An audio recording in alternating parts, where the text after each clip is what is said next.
Bonjour, je suis Louise Frédéric. Je suis une ancienne psychothérapeute. J'ai créé le Café Rêve à Paris il y a 7 ans. Et aujourd'hui, je vais vous expliquer les différentes catégories de rêves.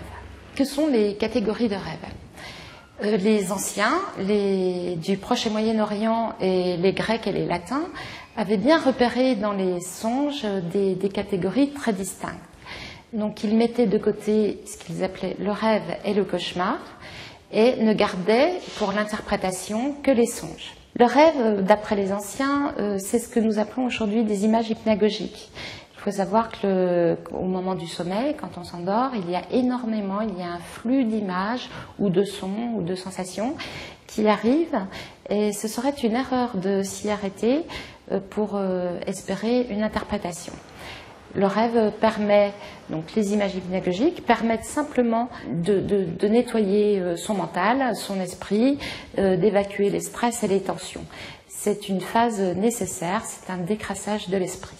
Les cauchemars étaient laissés de côté par les anciens car ils sont issus de peurs, d'angoisse. Donc comme le rêve, c'est ce qu'on peut appeler des rêves exutoires, des rêves poubelles.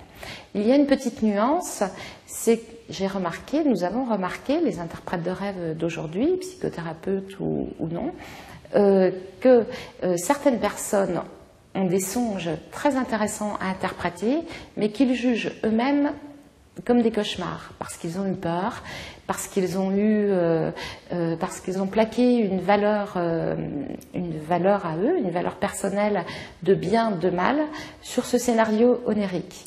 Et donc, il y a des cauchemars qui peuvent cacher un rêve à effet bénéfique. Reste le songe. Et jusqu'à il y a 150 ans, le rêve digne d'interprétation était appelé songe. Il y a des subdivisions dans le songe. Ce qui est intéressant, c'est le parallèle qu'on peut remarquer dans les subdivisions de la tradition proche et moyen-orientale et la tradition occidentale.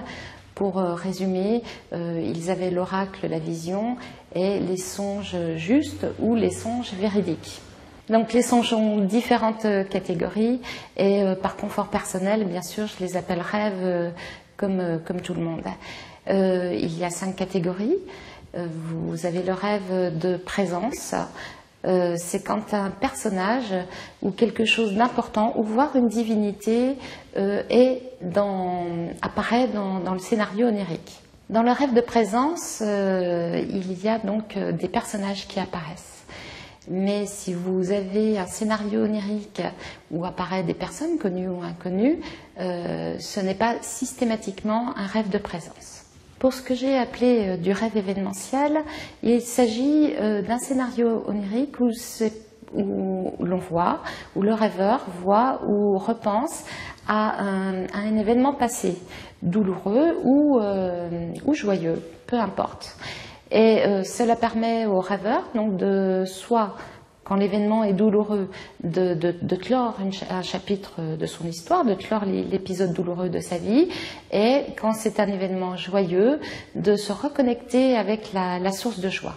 Le rêve amortisseur est aussi un rêve en relation avec des événements, à la différence près que lui annonce, il prépare l'esprit et l'émotionnel à accepter soit une rupture dans une situation de vie, un choc douloureux, ou bien il prépare l'individu à accepter une grande réussite. Les 2 dernières catégories de rêves sont la catégorie du rêve révélateur et le rêve conseillé commun.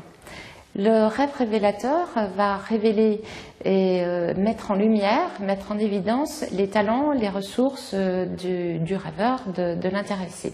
Le rêve conseillé commun, lui, se démarque un petit peu du rêve révélateur dans le sens où il informe, il annonce, il invite, il exhorte parfois l'individu, c'est-à-dire le rêveur ou la rêveuse, à se pencher sur la justesse de sa situation. Par exemple, quels sont les vrais liens qui m'attachent à telle et telle personne, ma famille, mon père, mon oncle, ma sœur, mon petit frère, mon voisin, ma voisine.